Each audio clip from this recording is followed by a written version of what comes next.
What is up, everybody? Welcome to another episode of Limited Resources. This is episode number 269. My name is Marshall.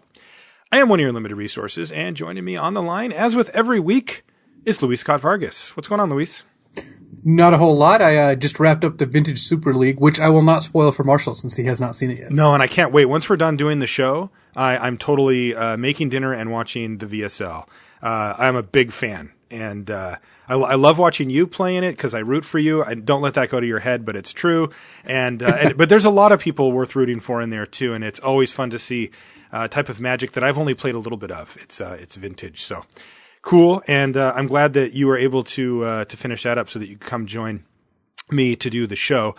Speaking of the show, let's start moving into that direction. We've got a whole bunch of stuff lined up. The first things first, though. Let's talk about ChannelFireball.com. They sponsor this podcast, and with that, we got to bring on Luis, which was fantastic. And CFB does a whole lot of stuff right, and that's why I felt pretty darn good about bringing them on as a sponsor, as somebody that I would put my name behind wholeheartedly. And one of the things that they do really well is content. You can find a whole bunch of really great stuff on ChannelFireball.com. You probably go there anyway, but just in case you didn't know, there's a whole lot of free content, videos, articles from some of the best pros in the game, some of the best minds in the game as well, including me.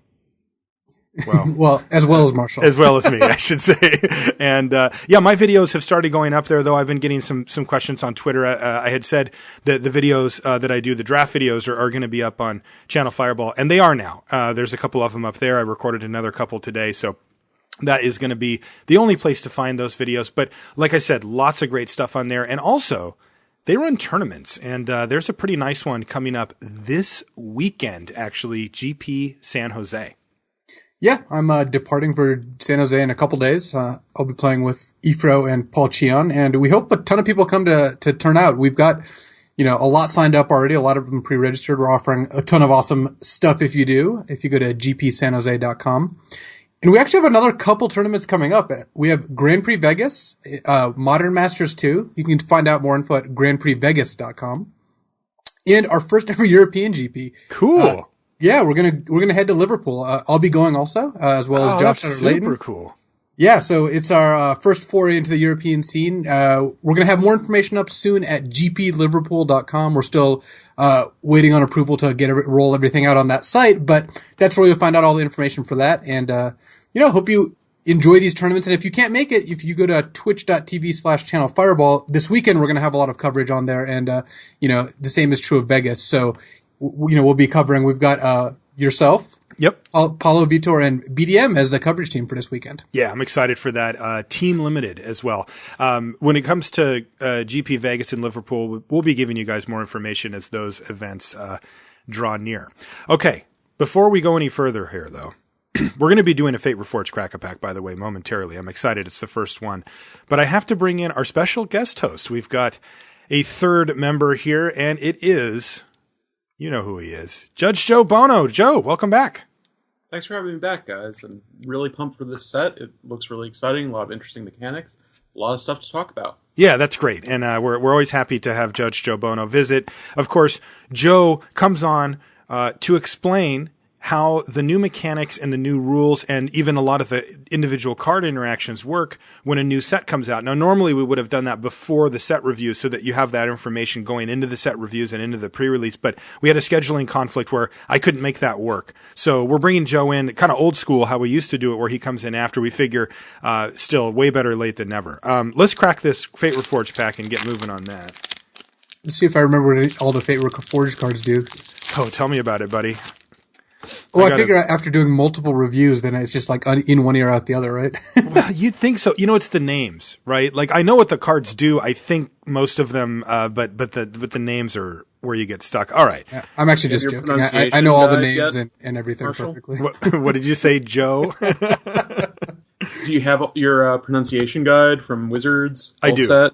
In fact, I actually... He's the one who makes it. I make it, yeah. They send me the guide, and then I do an audio version for the cards that are particularly difficult. That we use that internally for the coverage team to try to get us all on the same page. Like Temple of Milady?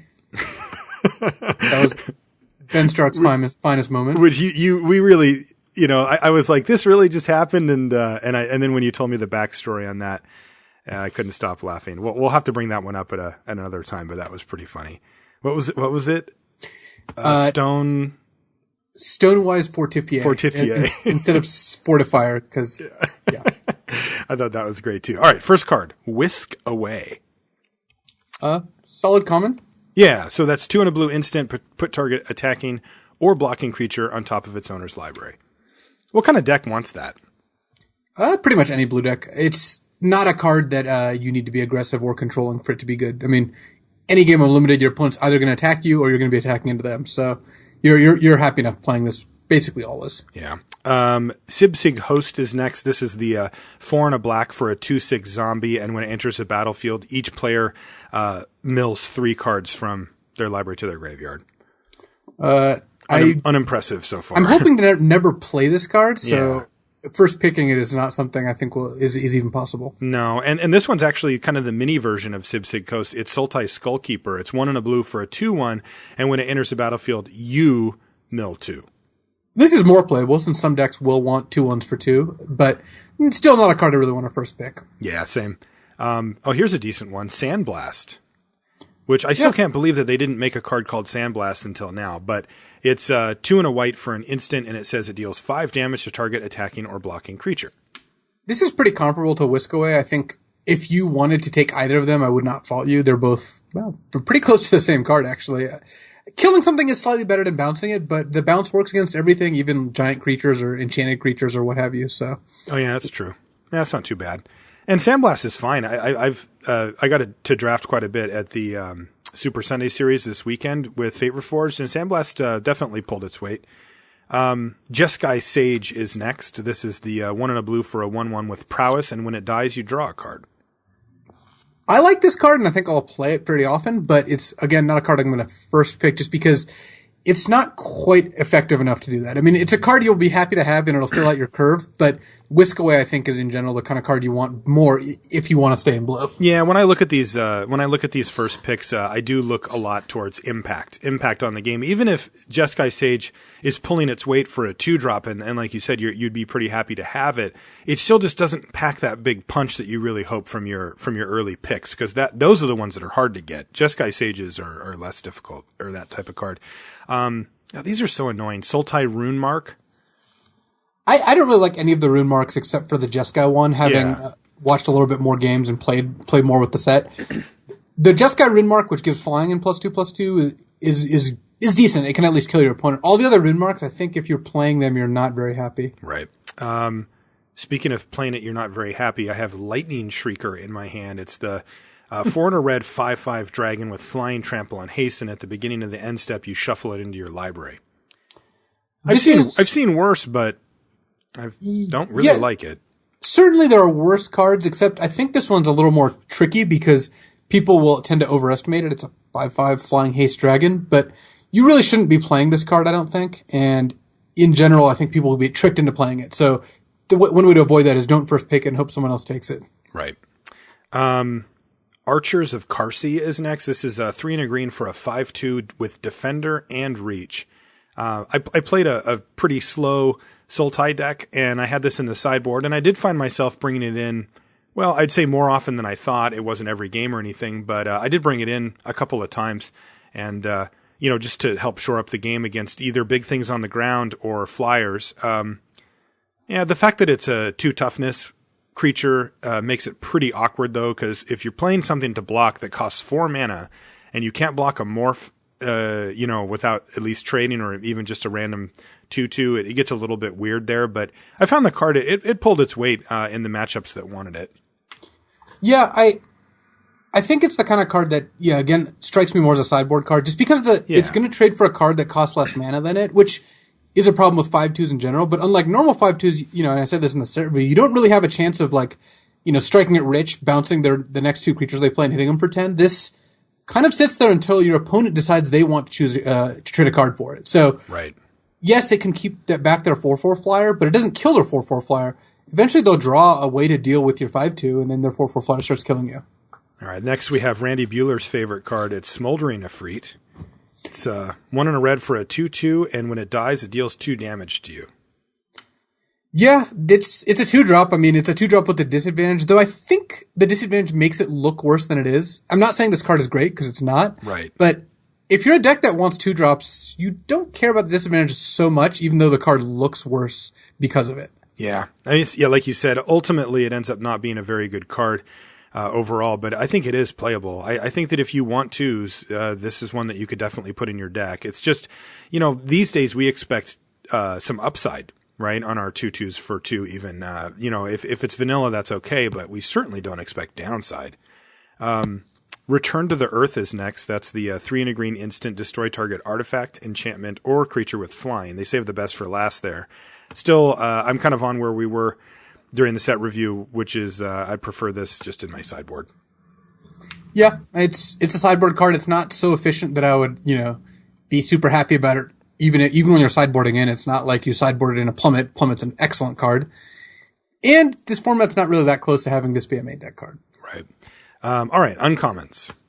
Rite of Undoing is 4 and a blue for an instant with Delve, and it says return target non-land permanent you control and target non-land permanent you don't control to their owner's hand. So it's Aether Trade Winds for 5, but with Delve. I like this card a lot. I've played this card multiple times now, and it's a tricky card. It's sometimes 1 mana, and frequently by the time you really want to cast this, it will be 1 mana. So at 1 mana, it's a very good deal. And you can really maneuver the game to have this card give you a big edge. Just pouncing your own creature when they use a removal spell and bouncing their 4-drop, reusing your enter the battlefield guys. Like, there's a lot of things you can do. Yeah, I found this card pretty good too. I like Rite of Undoing. Lotus Eye Mystics is next. It's 3 and a white for a 3/2 with prowess, and when it enters the battlefield, you do something that you want to do in Theros, but not here. Although I guess it's not impossible. Return target enchantment card from your graveyard to your hand.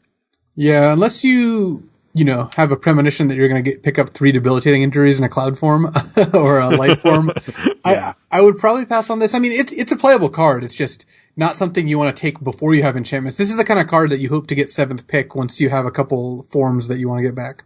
Ooh, I might have just ended the Crack-a-Pack debate here. We've got Pyrotechnics.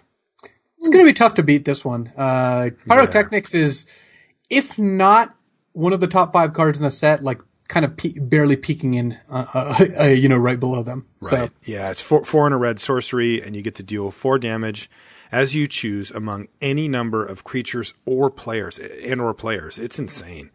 Yeah, the reason this card is awesome is that it just does everything. It's a 2-for-1. It's sometimes a 3-for-1. It can also kill a 4/4. It can also kill your opponent. It's very versatile and powerful, and you're not really paying that much for it. No, it feels undercosted by today's standards. We have a land here. It's Blossoming Sands. And then our rare. So let's see if we have a rare that can fight with Pyrotechnics. No. We have Scroll of the Masters. It's 2 colorless for an artifact. Whenever you cast a non-creature spell, you put a lore counter on it. Then you can pay 3 and tap it to give target creature you control +1/+1 until end of turn for each lore counter on it. God, that's a lot of work for a temporary effect. Yeah, I remember reading this card, doing the set review and thinking about it and just looking at it and being like, this is just not worth the effort. I don't think I'm going to play this card. I think it's maybe not unplayable, but very close to it, just because it takes so much work. And even at the end of all that work, it's not like you got completely paid off. No, not at all. It's weird. It's one of those cards where I keep going back to it and trying to find like a little difference that would make it okay, and they're just not there, right? Like I keep thinking, okay, maybe it's non-creature spells in my graveyard, so maybe I incidentally mill a few non-creature spells away, and now this thing gets better. Nope, you got to actually cast them. Okay, fine. Well, maybe if it puts +1/+1 counters on the creature, I can use it as this sort of late game engine to just build up my whole. No, it's until end of turn. It's just like, come on, guys, like give me something to work with here. And as it stands, I think Scroll of Masters is not going to see play. No, the crowd demands fireworks, and this pack indeed. It's only got 1 card that it can deliver. Yep. So Pyrotechnics, that is our first Crack-a-Pack. I'll have that up on the blog. I do put every Crack-a-Pack from the show up on the blog on lrcast.com so that you can vote on it as well. In case.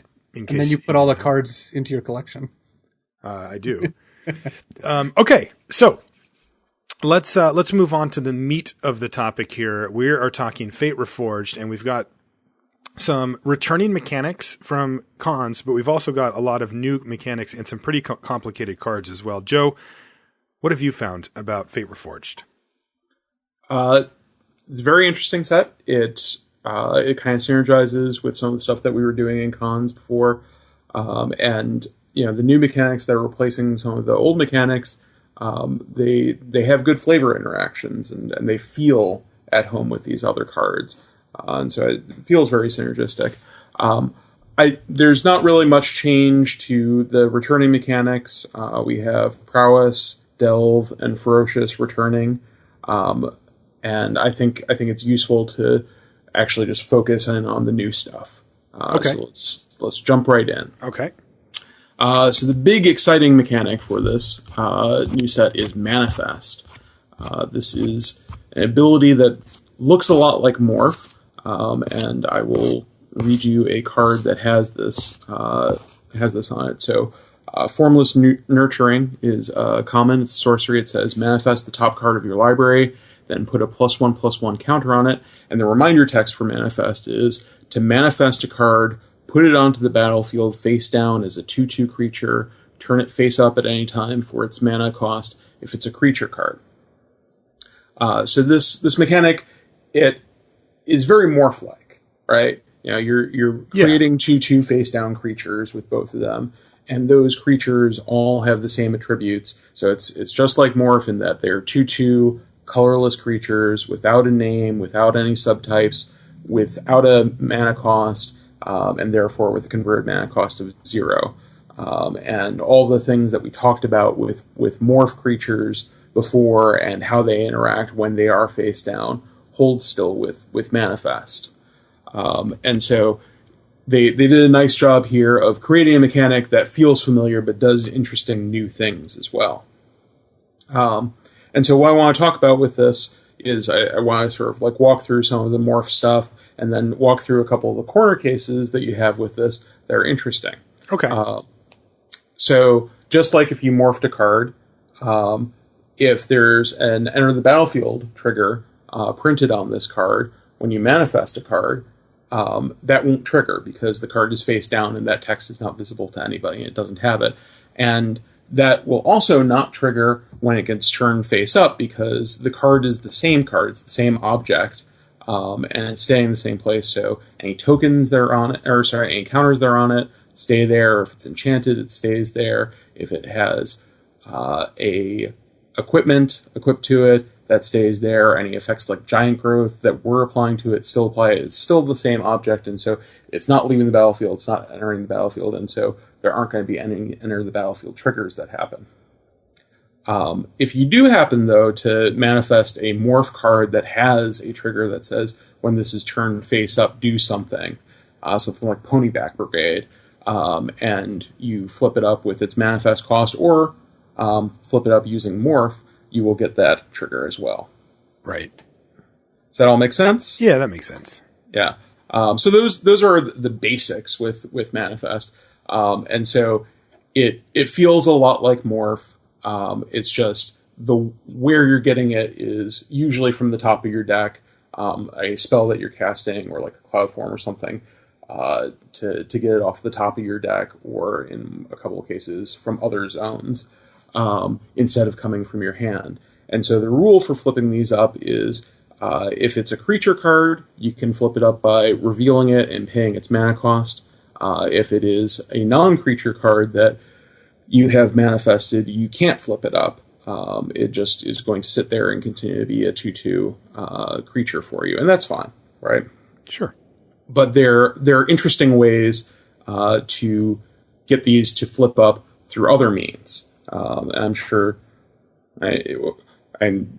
What comes to mind to you, Marshall? How would you get something crazy flipped up? How would I get something that's already face down flipped up? Yeah. I don't know. You mean besides just paying the cost or whatever? Yeah. Let's say you have like a land underneath there, and you really need that 6 mana. I don't know. I don't know how to turn that face up. So there are lots of effects that are called flicker effects or blink effects that will exile a card and then return it to the battlefield. And this is like a white ability that also goes into blue, and we saw a lot of it in oh gosh, why can I not remember the block that had Restoration Angel in it? Avacyn Restored. Avacyn Restored. Thank you. So these blink effects exist a lot, and so there are a lot of sort of like constructed applications where people want to get stuff, manifest stuff in, and then blink it.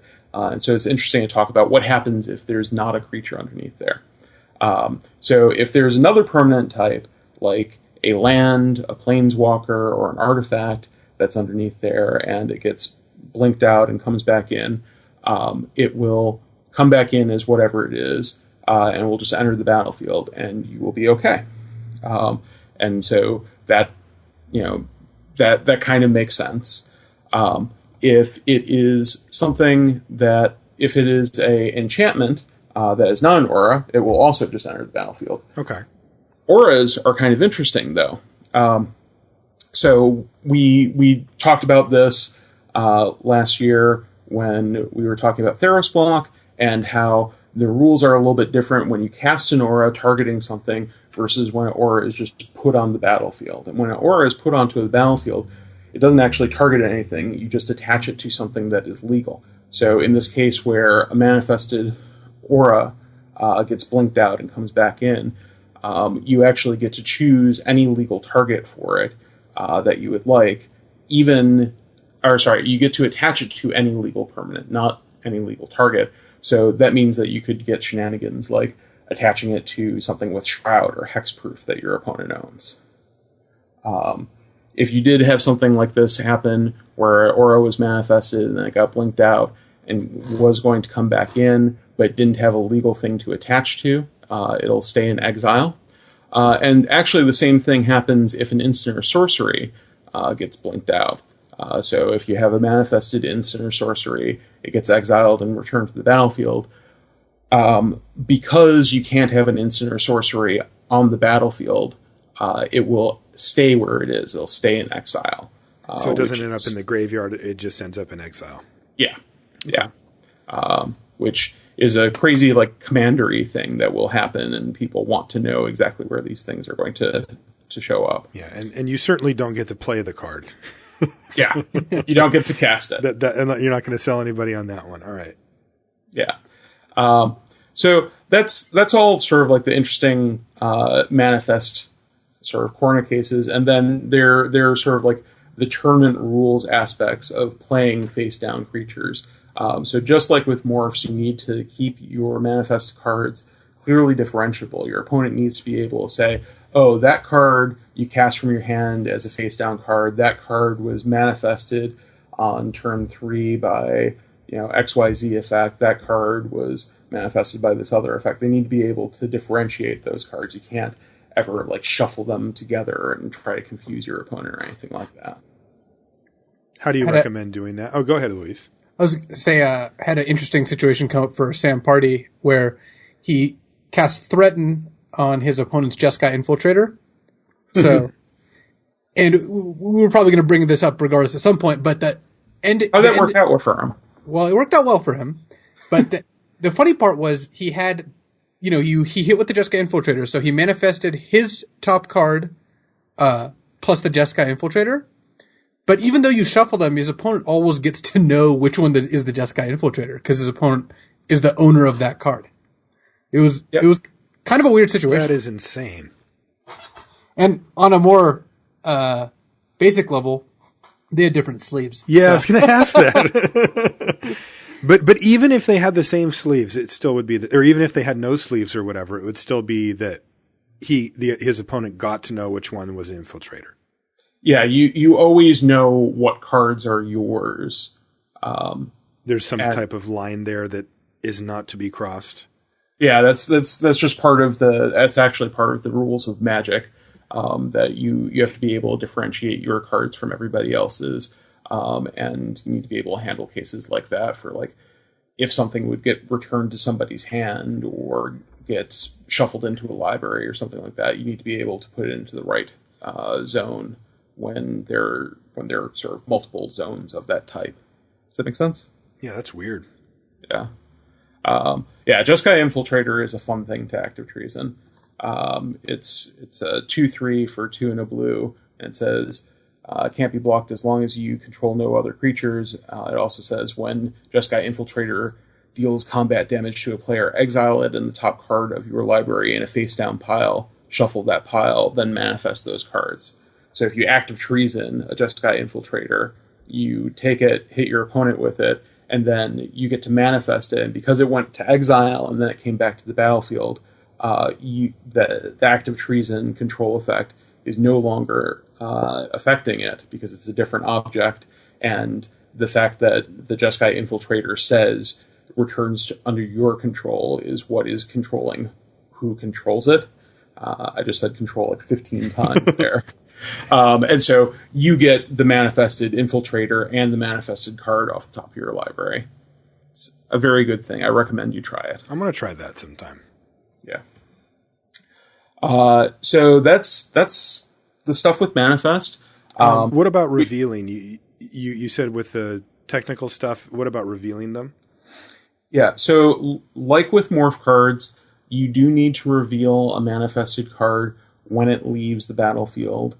If it should get bounced, or if it should go to the graveyard, or even if it should get shuffled into a library, it needs to be revealed before it goes to that zone.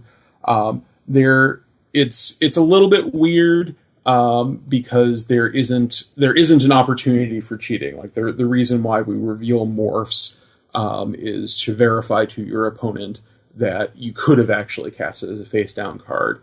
But they've decided, at least for now, to have consistency in how we handle all of these face down cards, and have a consistent procedure for that. It's kind of bothersome. I definitely can relate to wanting to keep everything the same. It's like you don't want to have different rules for very similar things, but it does feel weird when you have to reveal your face down manifest creatures, because there's just no reason, right? Like within like the way the game works outside of like practical application of the rules, they shouldn't know what those cards are, right? Yeah, it's part of the rules for manifest, basically. Like that's just the way that they.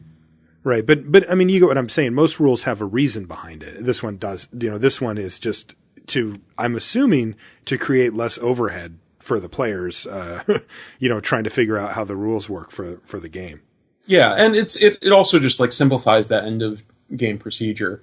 When you say, oh, I've got 2 morphs and I've got 3 face down cards, and I think it was 2 morphs and a manifest card, but like when we reveal all 3 of them, because they were ordered, your opponent's going to be able to say, oh yeah, that makes sense. I remember that you manifested XYZ card. Yeah. It bothers me. That you have to reveal them? That I have to reveal them. I think it just makes people more comfortable too. Even though like it's not like when you're revealing morphs and they show you a land, it used to be like, wait, you couldn't do that. But now, obviously it could be anything because of manifest. It's still, I don't know.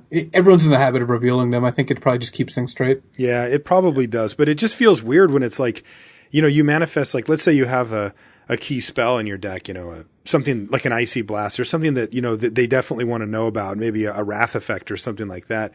And even though they have no claim to that information within the game itself, I just have to show that to them. It's whatever. I mean, I trust them on figuring out, what creates the most pleasurable, situation overall. But it does feel weird. It's like, why would I have to show you this? Like, it didn't die, it's not going to a graveyard. You don't get to know cards that aren't revealed to you, right? Like, I don't have to just show them cards from my hand or whatever. But like I said, I do trust the rules people to figure out, look, it gets to be real messy if it's like, no, I did show you that one. That was the morph. No, this one was the other, and then like I can imagine that getting ugly too. So I get it. It just rubs me the wrong way a little bit. There is a tiny edge to be ground out, and I know that appeals to you, grinding out tiny edges, because you're a nuts and bolts spike and you're a poker player. And I'm frequently the same way. But at the same time, like, this is a compromise that we make to make the game more playable and accessible. And generally easier. And there are a lot of trade-offs that end up getting made in how we handle a lot of these rules interactions to try to improve some of these things. Fair enough. Yeah. And, one of the things that you asked before was, like, how do you represent these things to keep track of them? One of the things I like doing is I like just having a fixed place on my playmat that I have my morphs, and, like, I try not to move them. And so if I'm putting, all the face down cards left to right, my opponent can keep track of the sequence of them, and so on and so forth. It gets a little bit problematic if there are complex blocks going on and both sides have morphs that need to be moved around, or other face down cards that are manifested. But in general, I like having spatial layout as a way to keep track of these things. That's what I do too. I've also, having drafted this set a few times now, have definitely found that, like, after we're done drafting, I'm poking around looking for morph and manifest, those little overlay things, which I admit when I first saw them, kind of like, whatever. But now, like, it does get complicated. Like, which one's the morph? Which one's the manifest? Because when you go to blocking a morph when they have 5 mana is like, if your creature's, let's say, a 3/3 or something, is very, very, very dangerous. But blocking a manifest creature, you're maybe coin flipping that it might be a creature or not, and it could just be a much smaller creature, that we don't get morphs normally. So, knowing which is really, really important. And it is pretty cumbersome to just play them all face down and just expect your opponent to know which is which. I like, what you said, I like putting them in order. I separated them. And like I said, I tried to find those overlays because those did help a lot, just to, give them a visual representation at a glance without having to constantly ask, wait, which one was which again? And is that the second morph or the first morph? And, when they all just look the same, like the back of a sleeve or the back of a Magic card, it's like, that can get complicated fast with even just, 3 of those on the battlefield. So I like using the little overlays. I mean, they made them for a reason. I guess we might as well use them. Yeah. Yeah, and that's a super relevant strategic point. Being aware of which cards were morphs and which ones are manifests is hugely important. And that's something that people should take away that you pointed out. I mostly just randomize what I'm going to block with, so it's not... You just block every turn anyway? Yeah. If I'm making decisions at random, they can't play around it. Sure. Especially if they don't know what your random number generation algorithm is, right? Exactly. Yeah. All right. Let's move on to a speedy mechanic. Let's talk about Dash. Oh, yeah. So Dash is the new Mardu mechanic. An example of the card with it is Goblin Heel Cutter, which is a 3/2 for 3 and a red. That says whenever Goblin Heel Cutter attacks, target creature can't block this turn. And it has Dash for 2 and a red. And the reminder text for Dash is, you may cast the spell for its Dash cost. If you do, it gains haste and is returned from the battlefield to its owner's hand at the beginning of the next end step. So Dash is a alternate casting cost for these cards. It is not an activated ability. You are actually casting the card, so it can be countered. It does go on the stack. Both players get a chance to respond to it. The converted mana cost and the actual mana cost while it's on the stack are what is printed in the right-hand corner. It's not the Dash cost. So if you do have the Goblin Heel Cutter and your opponent has a Disdainful Stroke, you can't get past the Disdainful Stroke, which counters target spell with converted mana cost 4 or higher, by dashing. They will still be able to counter it. Dash also, it doesn't change when you can play a creature spell. So normally you play your creature spells on your main phase, either your pre-combat or your post-combat, when the stack is empty. You can't use Dash to get a blocker, a surprise blocker, or something like that.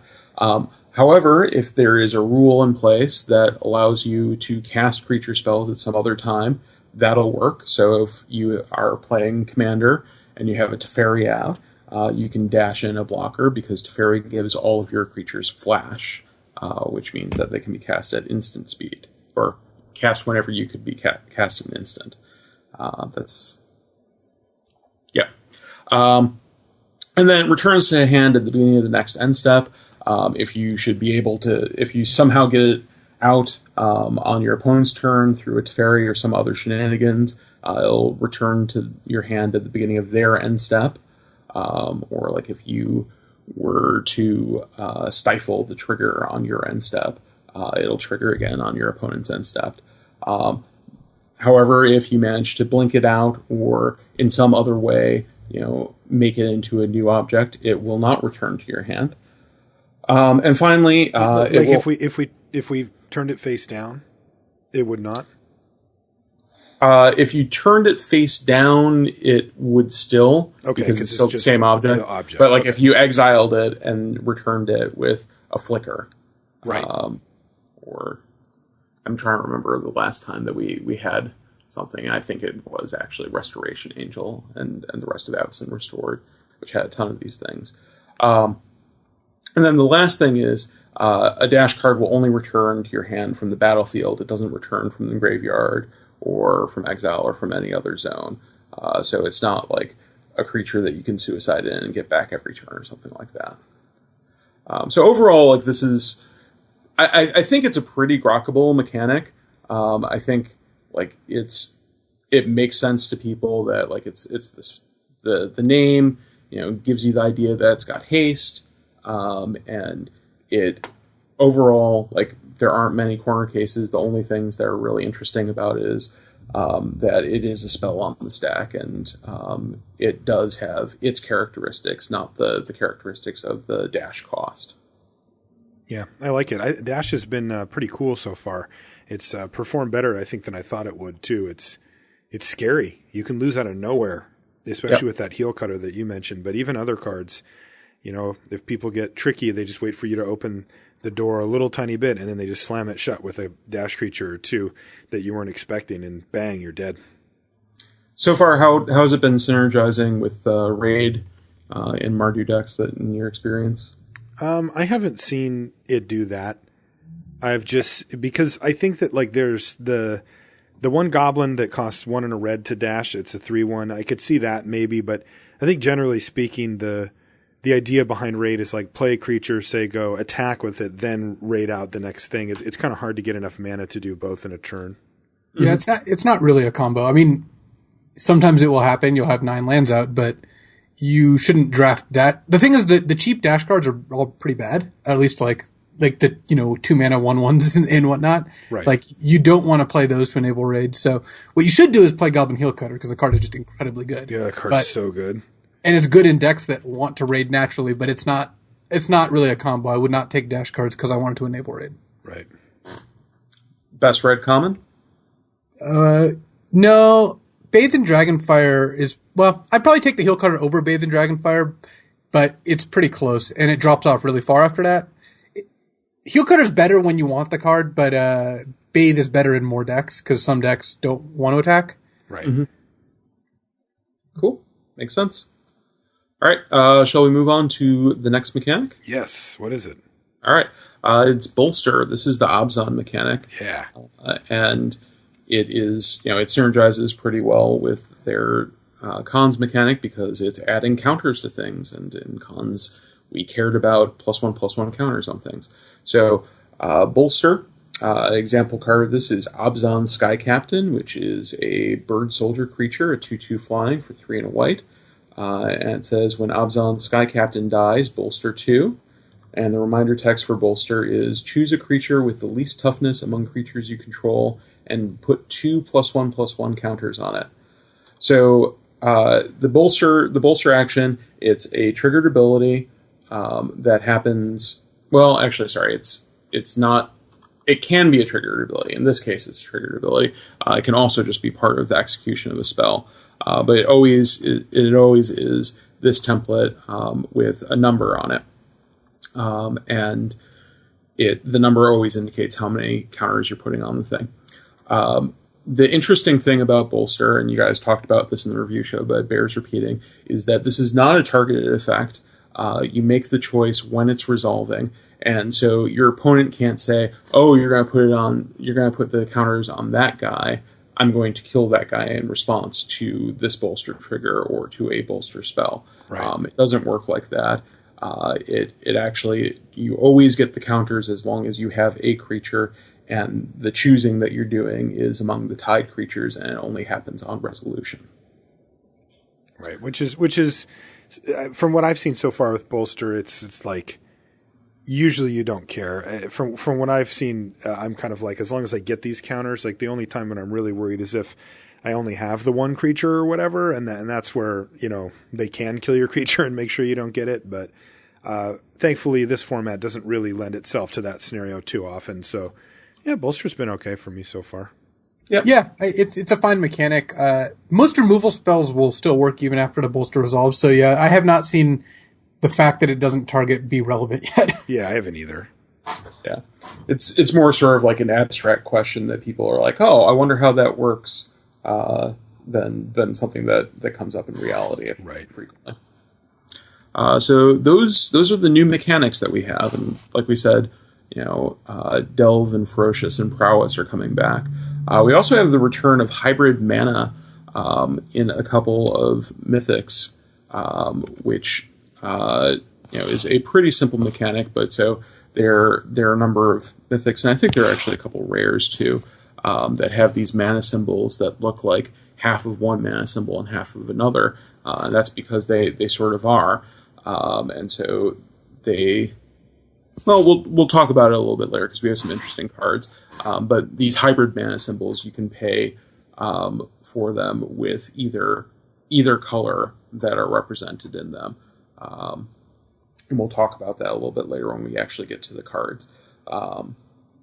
So that's it for new mechanics. There are a couple of things in the comprehensive rules and the IPG tournament rules that are interesting that have changed since the last time we talked that I'd like to touch on briefly, if that's cool with you guys. Oh, yeah, totally. Cool. So there's a big... there's a significant change in the comprehensive rules that is a result of this set that... You know, it affects one card primarily, but it impacts a bunch of other cards. And that's the creature type change to Prowling Pangolin.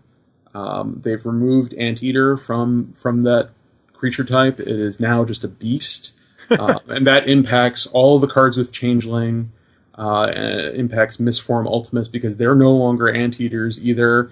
And so this is very upsetting. And I encourage everybody out there to write into your Matt Tabak and protest the fact do that what? Anteater is no longer a creature type. Oh, God.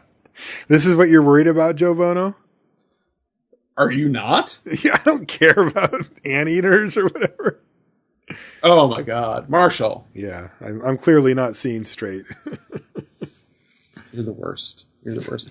No, so there actually is an interesting change in the comprehensive rules. And it's how we handle double face cards. So the cards from Innistrad block that have a night face and a day face, how we handle them being face down. So it used to be that a double face card could never be face down. It could never be morphed. And you know, there are a couple effects like Ixidron that could turn a permanent in play, a creature in play, face down. And there was one effect, Illusionary Mask, that let you cast a creature face down from your hand. And you couldn't do that previously with double face cards. They had this rule that if they would be turned face down, they would remain face up, and that they didn't interact with Illusionary Mask. With Manifest coming, they sort of rethought how this works. And so there was a lot of when I was asked about how Manifest interacted with double face cards when we were in sort of the preview stages of this, I got the question right for the time, but wrong for the new rules. And so the rules now are a double face card can be manifested. So if you have a Huntmaster of the Fells on the top of your library and you cast a spell that allows you to manifest the top card of your library, it will be placed face down on the battlefield. It will be a 2/2 colorless creature with no name, no creature subtype, no casting cost, and it will be colorless and convert mana cost of 0. And you'll be able to flip it up for its printed casting cost, which is 2 red and a green for Huntmaster of the Fells. If you do choose to flip it up with Manifest, it'll be flipped up to its day side, and then you can go through the normal transform rules to determine whether it turns to the night side or not. So double face cards, once they're already in play and they're face up or they have their night face on, they can't be turned down. So Ixidron still can't turn them down, but they can be manifested. And this creates a functional change in the way Illusionary Mask works with them. And so this is just, it's a kind of interesting rules corner case that a lot of people have gotten kind of excited about because they have dreams of getting Huntmaster of the Fells onto the battlefield as a Ravager of the something or other. Falls? I'm one of those people that's really excited about that. Yeah. So that silliness doesn't quite work, and it basically works a lot like any other card that gets manifested, and treats it as a face out as just the front face of the card. The one other interesting thing about that is sort of like the logistics mechanics of how you do that, and so if you have a double face card in your library, it's either going to be sleeved with an opaque sleeve, or you're going to have a checklist card, and that is the physical card that you would manifest face down, and you wouldn't actually pull out the actual card from your sideboard if it was a checklist card that you're doing, or you wouldn't take it out of the sleeve or anything silly like that. And so your opponent doesn't get to know that it's a double face card, doesn't get to see the night side face through it or anything like that. So that's the comprehensive rules update. And then there's been a change in the IPG tournament rules since we last talked. It actually happened a few months ago. But we haven't talked about it on this podcast, and so I wanted to talk a little bit about the failure to reveal changes and what happened there. I agitated kind of loudly for these, by the way. It was somewhat of a cause for me. Yeah, well, you did a good service to everybody. I believe so. I think that the gotcha moment at the end of the match was just a downside, so I will allow you to explain them. Yeah. So the rule used to be that when you had a morph, whenever a morph leaves the battlefield or leaves the stack for somewhere other than the battlefield, you need to reveal it to your opponent. That's to verify that you didn't cast a land face down as a morph or something along those lines, that you weren't cheating them. And you also need to do that when the game is over. You need to show to your opponent that you weren't cheating them, that you were on the up and up. There was a so that's still true. That's still 100% true. There's a philosophical belief that when your opponent isn't able to verify information, we should treat that more harshly because there's a lot of room for advantage. So if you cast a spell that lets you search your library for a basic land and put it into your hand, and you don't reveal that to your opponent, that's really dangerous ground because you could just be demonic tutoring, right? And so it's important that you reveal that card to your opponent. With Morph, though, and with these cards that are on the battlefield, there's not actually a ton of advantage to go on, and your opponent has the ability to sort of control the speed of things when one of these things would go to a different zone or when the game is over. Because when the game ends, both players have to agree that it has ended, right? Either, you say, oh, you got me, you're attacking me for lethal, or I attack you with these guys, I have you at 0. Is that correct? Right? And so there's some agreement that goes on before people scoop up their cards. And so your opponent actually does have the ability to verify the identity of these cards by just saying, hey, the game's over, let's take a look at these cards. Same thing for the example of a morph card that gets bounced to your opponent's hand. Most of the time, you're the one casting the unsummon on that card, and so you actually have control of this because you're going to say, I'm going to unsummon your guy, can you reveal it if that resolves, right? And so we've changed the philosophy of how we handle this.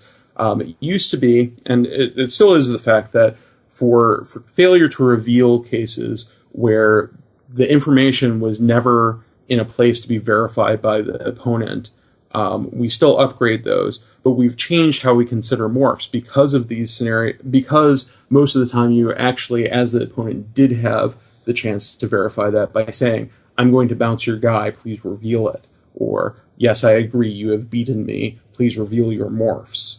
And so there isn't an automatic upgrade for those scenarios anymore.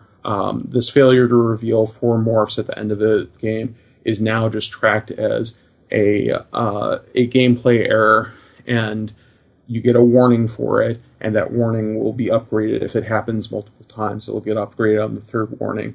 And it's only going to be in sort of like corner cases of, oh, I unsummon my guy and immediately pull it back to my hand, or cases where we actually really suspect cheating, where we're going to do an investigation, we're going to talk to the players, that's going to escalate beyond that. And so I think it took us a little while to sort of get to the right philosophical place and understand what we were trying to accomplish with these rules, but I think it's a really positive change. And so thank you, Luis, for saving us from the tyranny of overexpressed rules. Yeah, no problem. I think it's more fun, even though I suspect I would be more likely to get wins than game losses out of the thing. It wasn't really what I was looking to be doing. Yeah. No, I think most of the limited resources community sort of shares your desire to win on your own merits, or lose on your own merits. Mostly the first one, but either way on your own merits. But yeah, what you said about merits. Yeah, something about merits. I don't know. All right, Joe. What's next? What's next?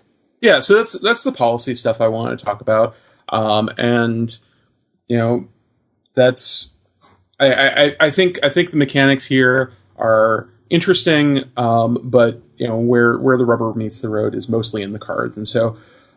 We had a bunch of people on Twitter that sent us questions, and we also had a bunch of people on the subreddit, which is reddit.com/r/LRcast, leave a lot of really interesting questions. And so I was just going to jump into the cards. Does that sound cool with you guys? Yeah, it sounds good. Okay. So, Luis, how do you feel about Channel Harm? That's a pretty easy card to understand, right? I like Channel Harm. I find it funny, and this is kind of a mini rant, I guess. When on the set review, I talked about how if you remove the target, if you cast Channel Harm, you have to choose a target, and if that target leaves play before Channel Harm resolves, Channel Harm will fizzle and won't do anything. And I had a bunch of people say, no, look, if Channel Harm resolves, then the target leaves play later, the damage is still prevented. And it's like, yes, the thing you're saying is true, but that's not how the games of Magic involving Channel Harm are going to work. It's just people were so happy that they could, I guess correct me, but the thing I said was actually correct anyway. I don't know. It was a kind of weird, funny situation where it's like people, they saw that they had this rules knowledge and they were very eager to share it, which I understand. It is funny, but the end of the point being that Channel Harm is a complicated card. There's a lot of things going on with it, and I actually asked a rules question to Twitter the first time I played with the card. Yeah, but nice. but what you did say on the show was true, and your main point was true as well. So we did get some feedback from people saying that what you said was wrong, and not just in a technical way, but it was actually correct what you said. Yes, it is a spell with one target, and if that target gets removed, the spell will not resolve. It won't do anything. Right, and that's really important. That was. The practical application of why you brought that up was big, and I didn't bring it up, just to flex your rules, to be pedantic muscles. And talk about rules knowledge. That's what Joe's here for. And poor Joe. That's true. But it's because sometimes you might want to Channel Harm say before blocks, if your opponent's attacking you and you're like, well, Channel Harm will save me, so I'll just triple block this big thing and block this other thing. And then you Channel Harm targeting their creature, and they're like, all right, I'll Reach of Shadows my own creature, you're dead now. Right. That is an actual play that can happen, so sometimes you might want to Channel Harm before blocks, seeing if it resolves, because if it doesn't resolve, if they do have the bounce or removal spell, you may block differently so that you don't die. But Yeah, the real question I asked about Channel Harm was I was playing as Brandon Nelson at the pre-release, and he attacked, I made blocked, he cast Channel Harm, and then I cast Channel Harm. So, Joe, can you explain exactly what happens when both players have cast Channel Harm? Please tell me what happens there. I have no idea how that works. It's sadly less interesting than it sounds. Let's just reread Channel Harm. That is not sad, by the way. So Channel Harm doesn't sound that interesting to begin with. So. I don't know. It sounds like it has the potential to be 3 Oblivion rings, which I know you get excited about. I do like that. Yes. Yeah. So Channel Harm, it's 5 and a white. It's an instant. It says prevent all damage that would be dealt to you and permanents you control this turn by sources you don't control. If damage is prevented that way, you may have Channel Harm deal that much damage to target creature. And so, just to give people context, because the discussion on Channel Harm was like 10 hours ago in this podcast, right? In the 2 set reviews that you've had since then, because it was one of the first cards you talked about. The thing that's going on here is when you cast Channel Harm, you choose a target at the time you cast it. And when Channel Harm is resolving, that target still needs to be on the battlefield and be a legal target. So if you cast Channel Harm, targeting one of your opponent's creatures, and they bounce it, they throttle it, they do something to it to make it a legal target by removing it or whatever, Channel Harm will be countered by the rules of the game, and you won't be able to prevent damage. And that's confusing and non-intuitive to a whole lot of people, actually, because target creature are literally the last 2 words on this spell that has 6 lines of text, and it's a pretty small font. And so that got a lot of people. I actually had a guy the day that your review came up, I had a guy come to me at work and say, Luis is usually right about this stuff, but he's got to be wrong here, right? And so it is a single targeted spell. It will be countered if you remove the creature that is targeting from the battlefield before it resolves.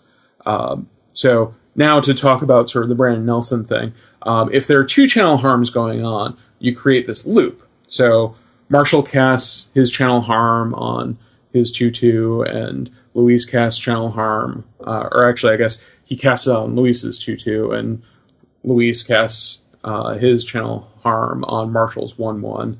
And they fight each other, and we start redirecting damage, or we start having Channel Harms prevent damage and deal damage and prevent damage and deal damage and prevent damage and deal damage. And so you create this loop. And this loop looks like it could go on forever and ever and ever. But in fact, there's this word in here that says you may have Channel Harm deal that much damage to target creature. And so the players can agree on how many times this loop occurs, but one of them is going to have to say, okay, I'm going to choose to not deal the damage. But it doesn't actually matter which one of them does that, because all the damage was getting prevented anyways, and there are no side effects that happen from this.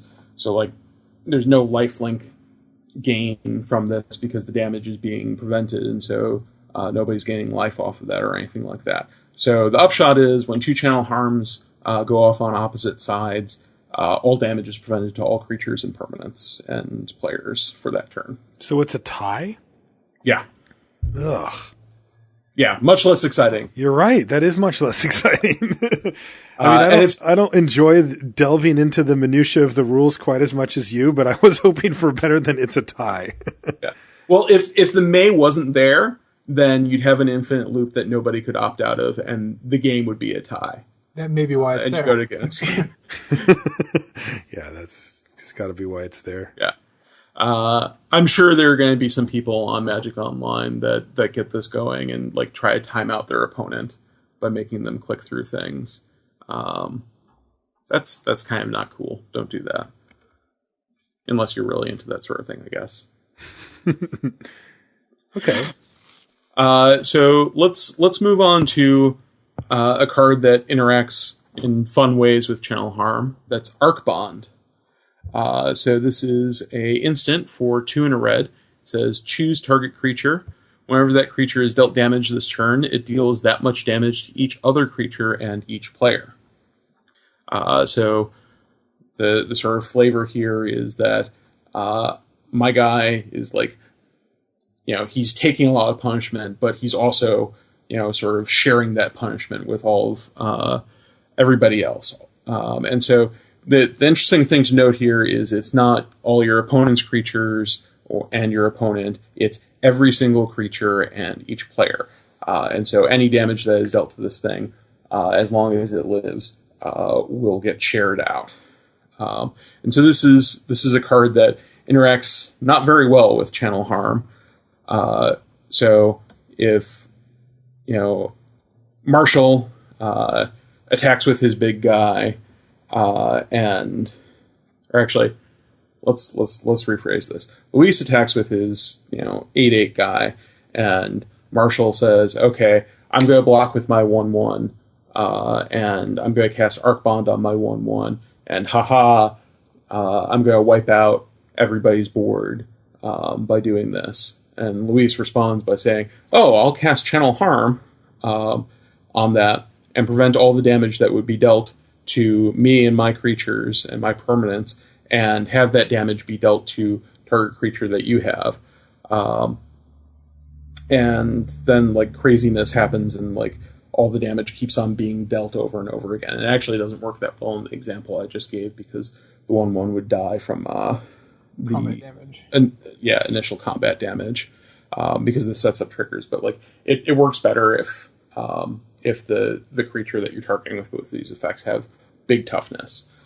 But so basically, increments of the damage that was being dealt will be dealt over and over and over again, only to the player who is targeted, whose creature was targeted with Channel Harm, and all of their creatures, because all the damage that is being prevented to the other side. Sounds like Channel Harm actually works great against Arcbond. Yes. Arcbond is not fun to have cast when Channel Harm is out, or when Channel Harm is able to be responded with. And then Arcbond also creates these silly situations if there are two Arcbonds that are cast, where you just end up multiplying out all the damage, and you basically have to take out pen and paper and figure out, okay, this does this to this many guys, and then that guy does it to all the guys again, and so on and so forth. And really, you sort of have to work it through as, okay, there's this trigger, we're going to resolve it, we're going to figure out how much damage is on everything. Maybe we actually write on scraps of paper and put them on all the things, and then we figure out the next trigger and the next trigger and the next trigger. And usually, everything is going to die, and both the players are going to take a lot of damage. Sounds like a mess. I am sure it is. Luckily, it's a rare. Yeah, indeed. All right, what's the next one you got? Let's see. So we talked a little bit about Jeskai Infiltrator and the fun that we can have with active treason on that. Yep. Let's talk about Yasova Dragonclaw. So this is part of a cycle of legendary creatures for each of the clans. It's a 4/2 for 2 and a green. It's a human warrior with trample. And it says, at the beginning of combat, on your turn, you may pay 1 colorless and 2 blue-red hybrid mana. If you do, gain control of target creature and opponent controls with power less than Yasova Dragonclaw's power until end of turn. Untap that creature, and it gains haste until end of turn. So this is a crazy card. It's got good stats, it passes the vanilla test and the French vanilla test, but it's got this crazy trigger. And so I wanted to sit down and sort of break out what the timing is for this, because triggered abilities that have targets and decisions and payments are a little bit complex. And so just walk through this. So beginning of combat, this trigger is going to go on the stack. It's always going to go on the stack. And at that time, you choose what you are targeting with it.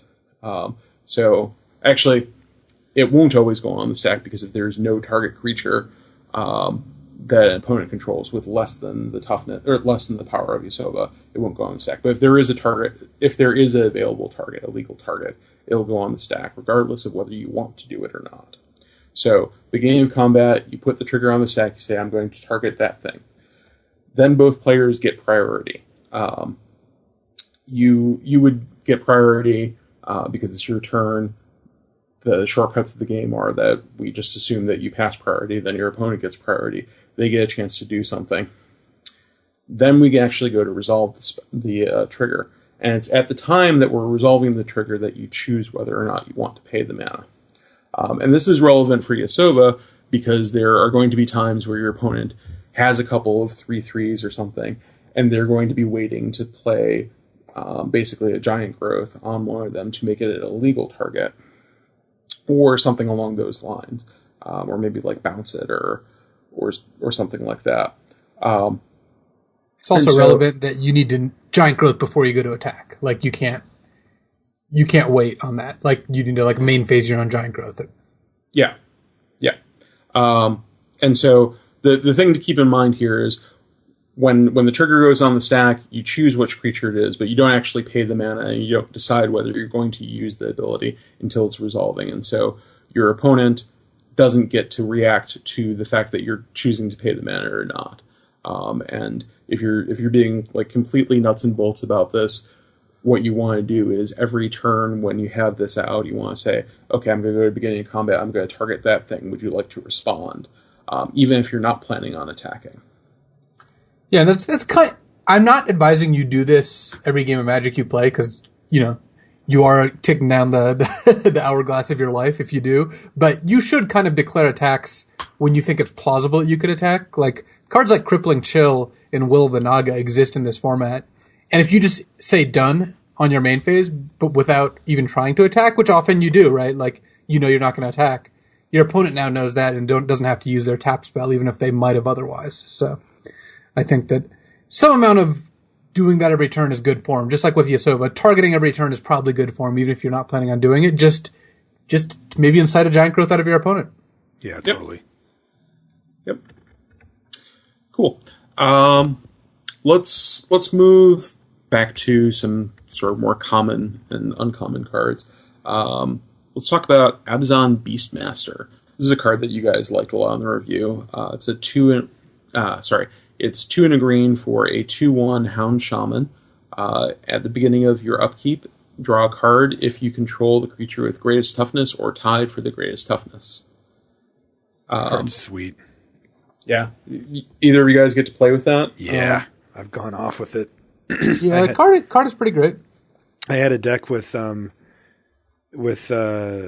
Disown Ancestor and 3 Archer's Parapet plus that guy. Ooh. Yeah, we drew a lot of cards. It was awesome. Very nice. So the thing that I want to mention with this guy is that while it does have an if statement in here, it is not an intervening if. And so the way that this card works is it triggers every upkeep that's on the battlefield, regardless of whether you control the creature with the greatest toughness.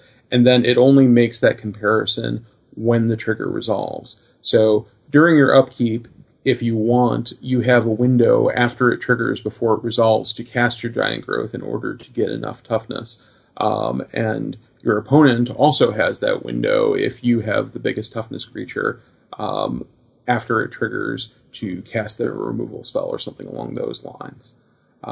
So it always triggers regardless of whether the condition is true, and then it checks the condition on resolution, which is different from cards that have an intervening if statement, which sort of the like medium knowledgeable people might know about.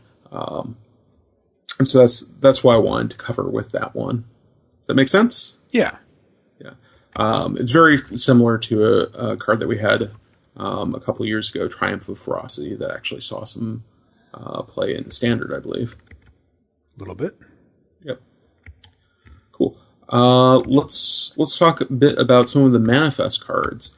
Let's talk about Cloudform. This is sort of like a cycle of cards. Yeah. So the form cards are these enchantments that do some type changing. And so Cloudform, it's enchantment for 1 blue. It says when Cloudform enters the battlefield, it becomes an aura with enchant creature. Manifest the top card of your library and attach Cloudform to it. To manifest a card, put it onto the battlefield as a 2/2 colorless, etc., etc., etc. And then it says enchanted creature has flying and hexproof. And so you guys talked about these cards a fair amount in your review. It's just sort of worth talking through quickly sort of what the sequence of actions is and when people have priority and stuff. So you cast Cloudform, it goes on the stack, both players have a chance to interact with it. That's when you would cast counter spells and such.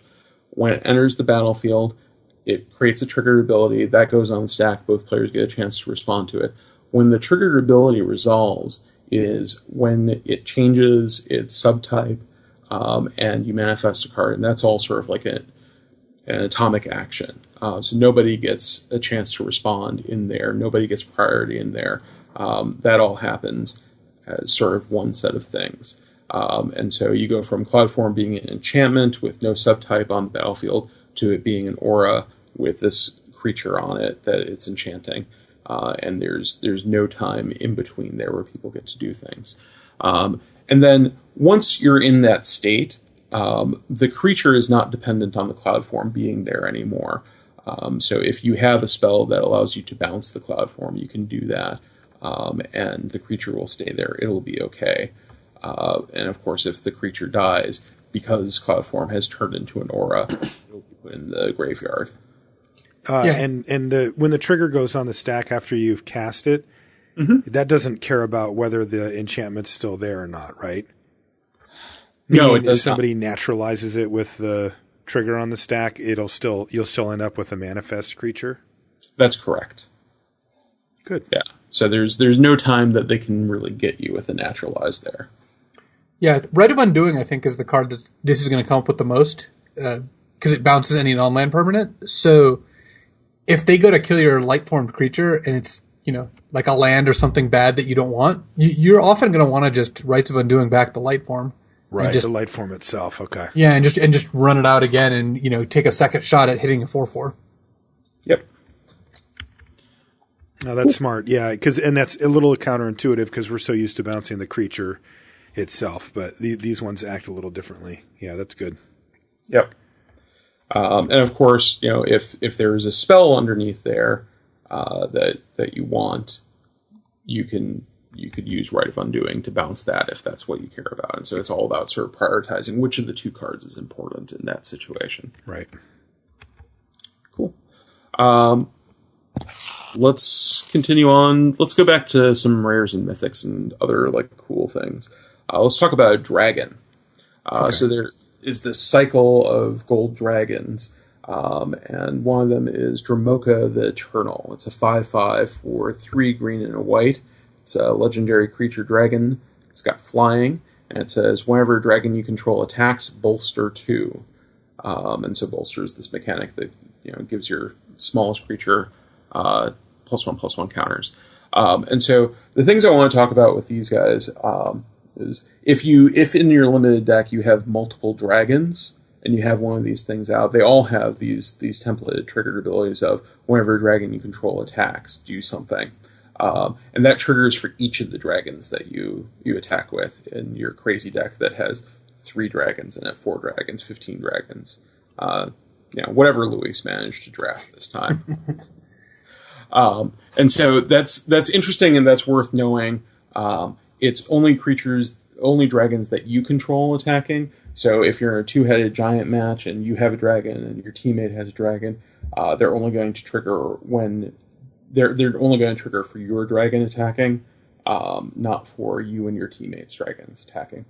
And then Dramoka is kind of interesting because it's Bolster that's happening with it. And so if you have multiples of these triggers go on the stack at the same time, you actually resolve them separately because they're individual events. And so if you attacked with Dramoka and another 5/5 dragon and a 1/1 and a 2/2, or you had a 1/1 and a 2/2, you don't have to attack with the 1/1 and 2/2.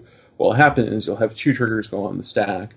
The first one will resolve. It'll say, I'm going to put 2 counters on this 1/1 because it has the least toughness. And then the second trigger will resolve, and it'll say, the 2/2 is now the one with the least toughness because the 1/1 has become a 3/3, and so it'll put them on that one. So it's sort of worth knowing about and sort of the batching of these things, or the lack thereof. Right. Let's move on. Let's move on to a card that does something that is completely new in Magic. That's Soulfire Grand Master. Oh yeah, this guy saw some standard play this weekend too. Yeah, this is a sweet one. So, passes the vanilla test. It's a 2/2 human monk for 1 and a white. It's got lifelink, so it crushes the French vanilla test. But then it also has this ability that is awesome. It says instant sorcery spells you control have lifelink. And then if that wasn't enough, it's got even more text. It says 2 and then hybrid blue-red, hybrid blue-red. The next time you cast an instant or sorcery spell from your hand this turn, put that card into your hand instead of into your graveyard as it resolves. So there's lots of crazy stuff going on here. And it's worth talking about almost every one of these abilities here. So first off, the thing that I was like really floored with this card is we now have a definition of what it means for a non-permanent to have lifelink, because we can give instant and sorcery spells lifelink, and it just does. And so the interesting thing to know about this is a static ability. So what it cares about is if Soulfire Grand Master is on the battlefield when that spell is resolving. So I cast Lightning Bolt, and then my Soulfire Grand Master gets Doombladed. Well, when the Lightning Bolt resolves, the Soulfire Grand Master isn't on the battlefield, and so it's going to deal 3 damage, but I'm not going to gain 3 life. Similarly, if I cast Lightning Bolt and then I had a Soulfire Grand Master that had been manifested, and I flipped it up in response, then even though I cast the Lightning Bolt and when I cast it, it didn't have lifelink, it will have lifelink when it deals damage, and that's when then I will gain life with it. So that's kind of interesting. It's also interesting to take a look at cards and make sure you understand what is doing the damage for them, which hasn't mattered a ton in the past, but it does matter some here. So there are some cards that look similar. So actually, Channel Harm is a great example of this. Channel Harm is a card that prevents damage and then deals damage. And so if you have Soulfire Grand Master out while a Channel Harm is going off, you will gain life equal to the amount of damage that Channel Harm deals, because Channel Harm actually deals damage. That looks very similar to effects that redirect damage, but don't actually deal them themselves. And so it's if this is if you're building a modern deck or a standard deck with this thing, it's worth reading the cards that you think it's interacting with to sort of understand what is dealing the damage. Another sort of example of that is there's some cards that have creatures deal damage. So as a sorcery like Prey Upon has 2 creatures fight each other, and it's actually the creatures that are dealing damage to each other. And so Soulfire Grand Master doesn't actually gain you any life from that, because even though Prey Upon is causing the fight to happen, it is not dealing any of the damage, and therefore the fact that it has lifelink doesn't matter. Yeah, the same is true of Arcbond. Arcbond chooses the creature is the one who deals the damage. So yep. If you have Soulfire Grand Master and Arcbond, it's good if you cast it on the Soulfire Grand Master, and then you'll gain a ton of life. But the Arcbond itself, if you cast it on something else, it won't give you any extra life. It's also part of the reason that casting Arcbond targeting Typhoid Rats is pretty good, because the rats will then hit everything for some amount of damage and kill all the creatures it hits, because it has Death Touch. Yes. Although it'll hit all of your creatures too. That is true. Yep. That's why you also cast Channel Harm. Yes. Yes, we've got the Great Mardu deck here. Yeah. We're casting 9 mana worth of instants in 1 turn on our 1/1.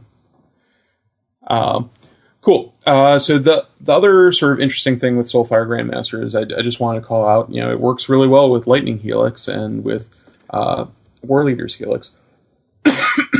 Excuse me. So if I cast a Lightning Helix with Soulfire Grand Master out, I'm going to gain 3 life from the Lightning Helix and another 3 life from the lifelink on the Lightning Helix. So I'm going to gain 6 life, which makes sense when you say it out like that, because they're the 2 sources. But I'm sure some people will be like, no, that seems too good. So that's sort of the straightforward thing here, and then there's this crazy activated ability.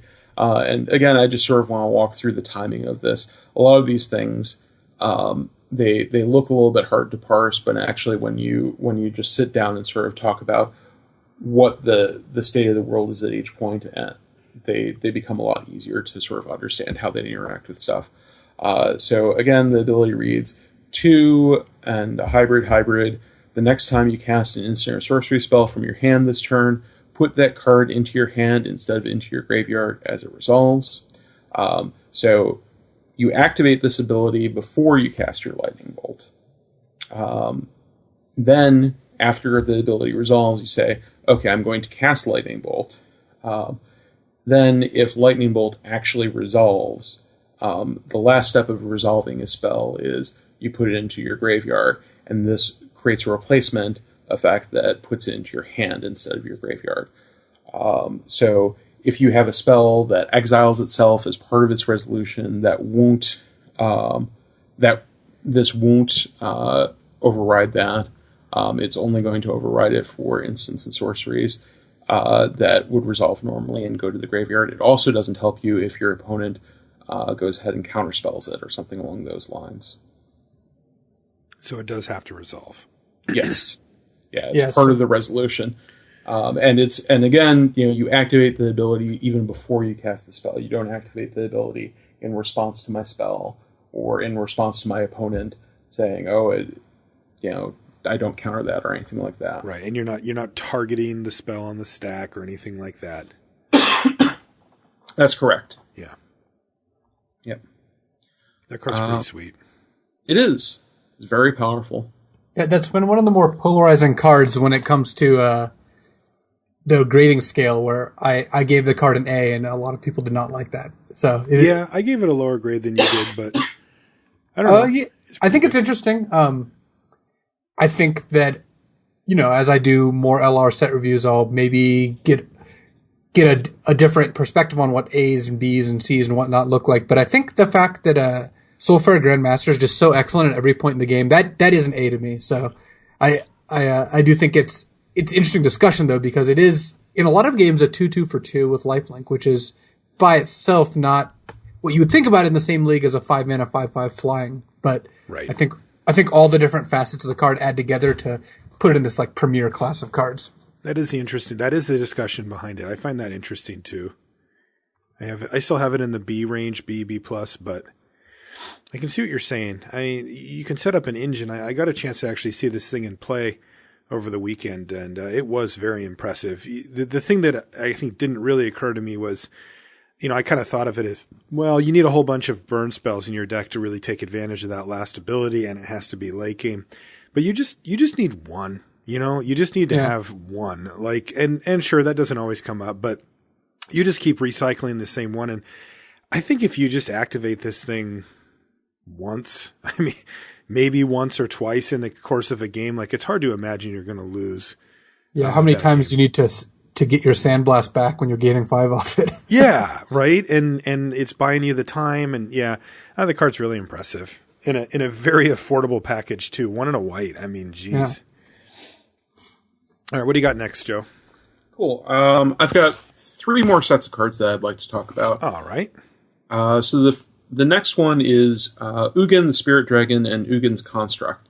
And I want to focus on one little bit of these. Both of these cards have abilities that care about permanents that have 1 or more colors. So Ugin's Construct says, when Ugin's Construct enters the battlefield, sacrifice permanent that's 1 or more colors. And Ugin, the Spirit Dragon, says, one of his abilities says, exile each permanent with converted mana cost X or less that's 1 or more colors. And I just wanted to, clarify for people, so 1 or more colors means that, it is black or blue or red or green or white or a combination of those things.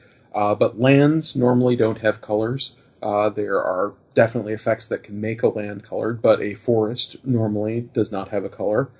Same thing for artifacts, and of course Ugin himself and other colorless cards do not have colors. So the one sort of exception that I'm sure people want us to mention is that Dryad Arbor is a land that has a color by default. It is green. But, so Ugin's Construct, if you play it on an empty board, you don't have to sacrifice a land, is the important point. Right.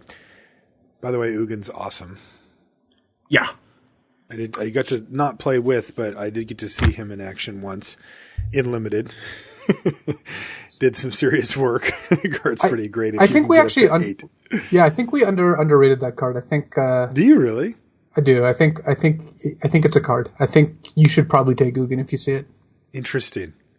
Yeah, I mean, the question isn't the card, right? We can read the ability, see the amount of loyalty, and know that if resolved, this thing is going to dominate the board. But that 8, can you make a deck that can reliably get you to 8? Probably. I mean, yeah, I think you're first picking it, so yeah. I think in this format, it's more doable than maybe we had thought. But I mean, we'll see. Like I have not done enough drafts that I'm confident of that yet. Yeah, yeah. And like I said, it is a real game winner when it comes down, though. The card's insane. So Ugin, I'm a fan. All right, what was the next one, Joe?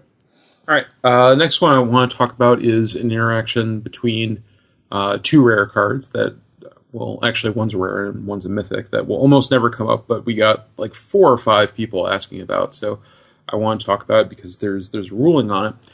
So this is Soulflayer. It's a 4/4 for black 4. It's a creature demon. It has Delve. And it says, if a creature card with flying was exiled with Soulflayer's Delve ability, Soulflayer has flying. The same is true for First Strike, Double Strike, Death Touch, Haste, Hexproof, Indestructible, Lifelink, Reach, Trample, and Vigilance. So normally people wouldn't be concerned about this, but we also have this card printed called Torrent Elemental. It's a 3/5 elemental for 4 and a blue with flying. It says, whenever Torrent Elemental attacks, tap all creatures defending player controls, and it has an activated ability that says 3 and a black-green hybrid, so 2 hybrid. Put Torrent Elemental from exile onto the battlefield tapped. Activate this ability only anytime you could cast a sorcery. And so people immediately wanted to know, what happens if I delve away a Torrent Elemental with my Soulflayer, and then return the Torrent Elemental to the battlefield? And so the Soulflayer, it's actually looking at the cards that were exiled with Delve. The 2 abilities it have are linked abilities. And so much like a duplicant, if that card leaves exile, it's no longer able to get to read the abilities off of it. And it no longer has those abilities. So the Torrent, if you want your Soulflayer to continue to have flying, you need to leave your Torrent Elemental exiled. Weird. It. Yeah. I didn't know that. Yeah, it's a strange little interaction. There's actually like an official ruling on it because it was not 100% clear if these were linked abilities, but they are. And so if you have some other way to take cards out of exile and put them into your graveyard or put them onto the battlefield other than these 2 specific cards, that'll also be true for those ones. Honestly, like this almost, it'll happen like 2 or 3 times ever in the history of Magic, because there just are not that many. That's not true. That's not true with EDH, but there's so few cards that interact with the exile zone that this happens a negligible amount of the time. But people want to know. I did not know that. Yeah, it's interesting. I kind of hope that anyone who it actually comes up for doesn't know that, because if you're lucky enough to have a Soulflayer and a Torrent Elemental, I was thinking you deserve all sorts of bad luck to happen to you. I agree. I was thinking that too. I had the extreme misfortune of playing against Torrent Elemental this weekend, and man, that thing is a wrecking ball. Yeah, it was like attack with all my creatures, and I'm like, oh yeah, sure. Oh wait, what? And then I'm just dead in 2 turns. Card's really good. Yeah. It's not a bad card. In fact, it's a great card. It is a great one. Yeah, super, super good. Just shut the door on the game. It was sweet. I did beat it once, but it required me bouncing it and then trying to keep pressure on while my opponent, tried to get the Torrent Elemental back into play, and it was just like I felt still behind the 8 ball the whole time, even after having sent it back to his hand. So yeah, card's really, really good. Yeah. And this brings up the good point of, if you have a Torrent Elemental in your deck, your delve cards actually go up in value because you can delve it away and then bring it back if your opponent manages to deal with it. Yeah, I saw somebody in that same draft. It wasn't when I was playing them, but they were playing one of my teammates, and and they delved away a Torrent Elemental, and I'm like, must be nice, just sitting over there waiting for it. Then had the audacity to complain about it coming back into play tapped. I'm like, come on. Yeah. Well, we're Magic players. We can find anything to complain about. That's a fair point. All right, you had one more card, Joe? Yeah.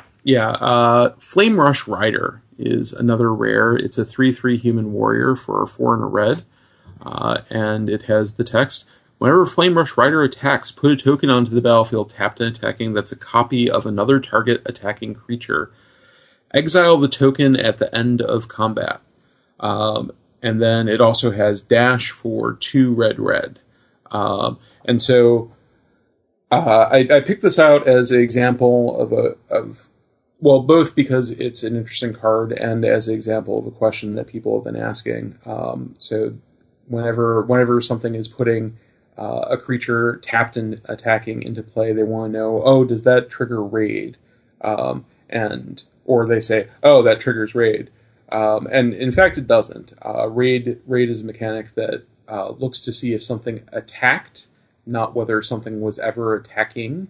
And the Magic actually has a very specific definition of did this attack, which is, was this declared as an attacker during the declare attackers phase? That all said, it doesn't actually matter because all these cards that put something into play tapped and attacking generally are creatures that have to attack to do so. And so people always ask, did the copy trigger raid? Well, no, it didn't, but the Flame Rush Rider attacking did. Yeah, I was kind of going to say that, but if you didn't cover it. Yeah. And then the other sort of interesting thing to talk about is I want to talk about, what's going on with this copy. So it copies, it has to copy a third card or a third creature that is attacking. So the Flame Rush Rider is attacking, the copy is attacking, and then something else is attacking, and that's the thing that you have to copy. So you can't copy the Flame Rush Rider itself, and you have to be attacking with some other thing. So you can't copy one of your opponent's creatures, you can't copy one of your creatures that's hanging back and being like, I don't know what's going on. And then this token, just lasts until the end of combat. It doesn't last until the end of turn. It doesn't stick around. If you have a sacrifice effect, or something else you want to do with it, you do have a window of time between when it deals damage and the end of combat. There's the steps in combat. There's a beginning of combat step, then there's a declare attacker step, there's a declare blocker step, there's a combat damage step, and then there's an end of combat step. And so the Flame Rush Rider creates the token during the declare attacker step, and it deals damage at the beginning of the damage step, the combat damage step. Both players get priority during the combat damage step, so if you had a sacrifice effect, something else you want to do with the token, you could do that at that point, assuming the token lived through combat damage. And you'd also have an opportunity during the end of combat step, while this triggered ability to exile it, is on the stack. Actually, Sorry. I was just rereading the card. So while the triggered ability is on the stack, you'd have the ability to do something too. But so you do have a window there where you could sacrifice or make some other use of it. And then if somehow you make a copy of the copy in there at some point, the copy will not have this exile thing on there, which matters because there is a instant in the block that, or in the set, that makes copies of creatures at instant speed by returning them to hand, which is all craziness. So anyways, Flame Rush Rider, a lot of text on it. it's actually like not that complicated. When it attacks, if you're attacking with another creature, you can choose to copy that creature or any of the other creatures that you're attacking with that are not Flame Rush Rider, and you get a token copy that lasts till end of combat. Yeah, that seems pretty straightforward from a zoomed out perspective, at least. Sounds like there's a few things going on, but it makes sense. All right. Luis, do we have any other lingering questions or concerns for Joe Bono? We covered most of the stuff I had written down. One thing that I thought was funny, and it kind of harkens back to Shards of Alara, is Merciless Executioner, 2 and a black, 3/1.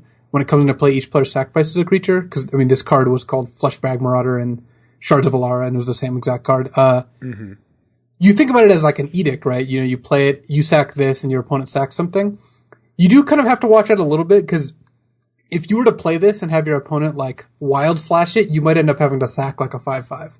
Yeah, that totally can happen. Even they can bounce it. If they interact, it can get weird. And you can do that yourself too, of course, right? You can play it. I mean, you can do this at any time you have the mana, but yeah, if you play it and put that sacrifice, each player sacrifices a creature trigger on the stack, you can certainly interact with their creatures with that on there and try to leave their best thing behind. That's, maneuvering around that card is one thing that you can definitely get some extra value out of. But the best way is to use it in conjunction with other bounce or removal and try to get the thing you really want with it.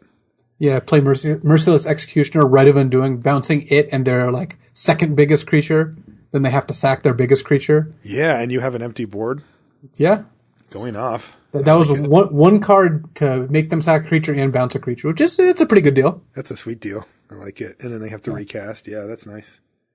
It's worth calling out that you also want to be similarly careful with Ugin's construct. If you have, so this is a 4/5 that makes you sacrifice a colored permanent when it enters the battlefield.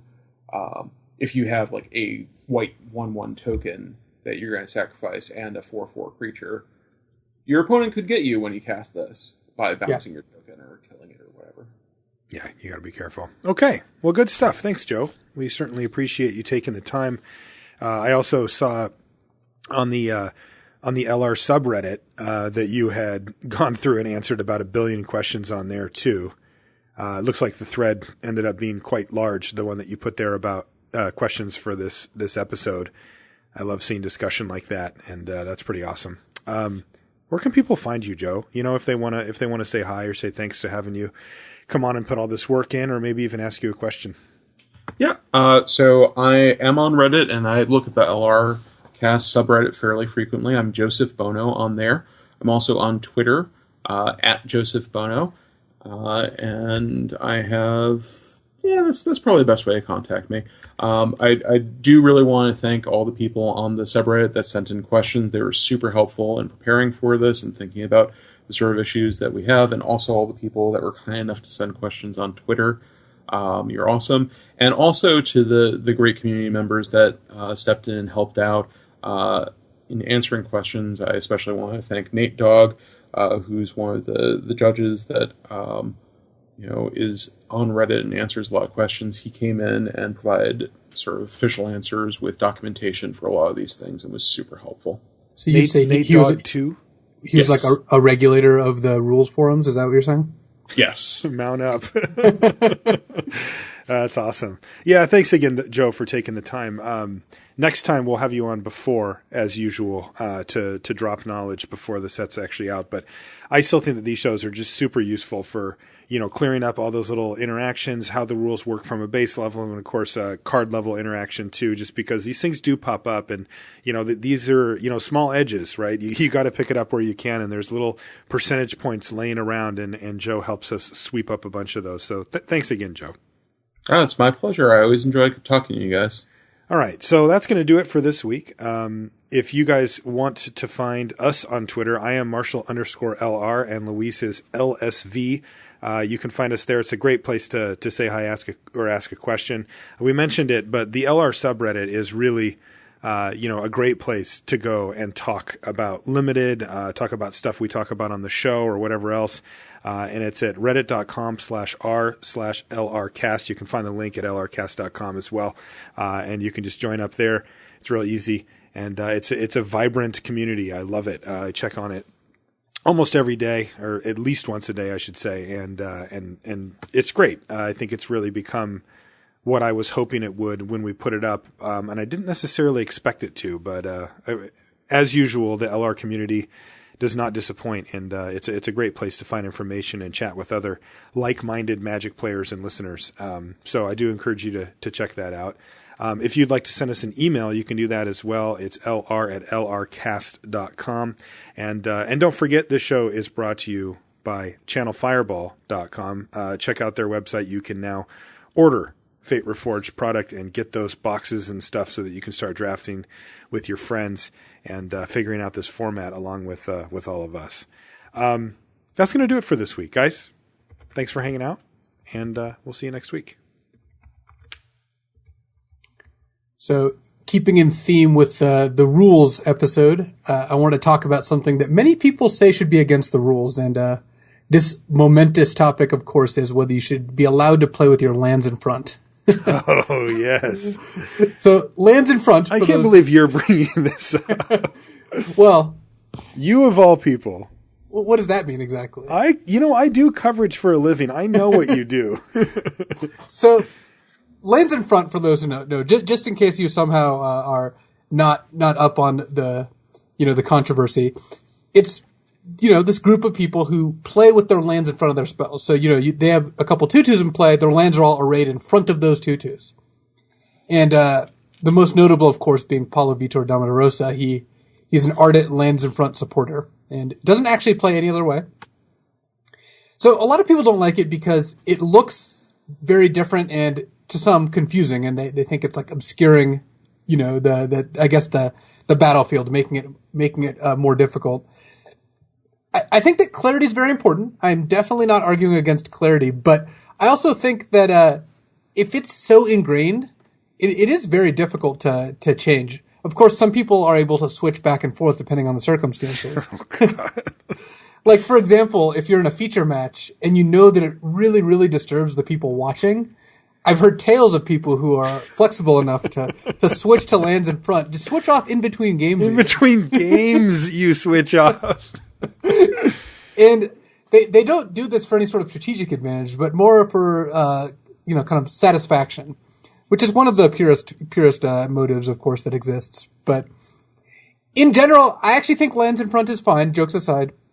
What isn't fine is trying to confuse your opponents about what's going on in ways that aren't, part of the game. So I think as long as everyone's communicating well and you're not like activating treetop villages but leaving them with your lands or stacking Elvish Mystics with your lands, I really don't like when people do that.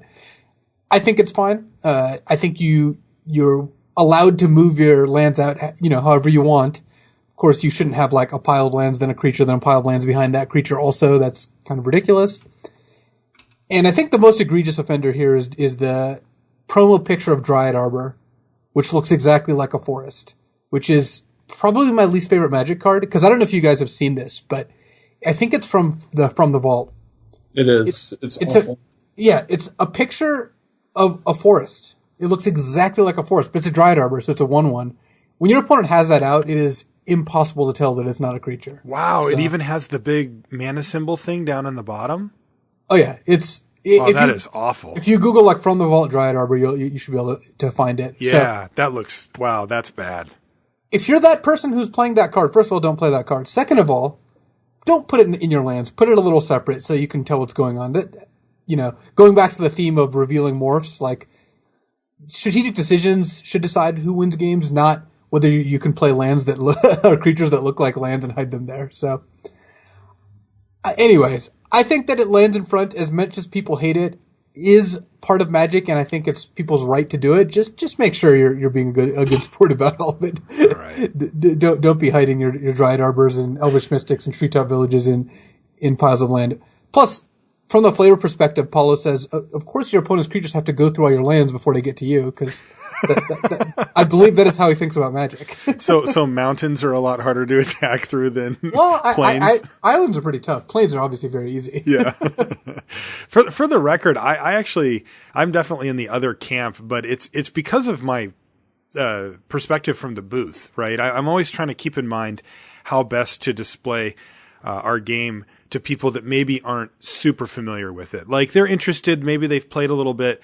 I don't think that the broadcast should be opened up to people who don't know what Magic is yet. That's a threshold that's a little bit too low for the people that are hardcore fans. But when it comes to somebody newer to the game looking, it can be pretty confusing to try to figure out when they're watching the stream. Well, wait, why is that not here, and what's blocking what? And I think there's definitely something to be said for people being uniform with it. That said, though, I do agree with you, Elise. Ultimately, it is their right, and I wouldn't tell anybody not to do it. I just kind of give them a look when they do. I think they should. Yeah. I actually agree with you. I think when people are featured on coverage, they shouldn't play with their lands in front. But God, who are you? I do think that people who will go nameless, who play with their cards upside down and lands in front, just shouldn't get feature matches, but that's a whole nother subject. That's even worse. And that'll also do it for today, I think.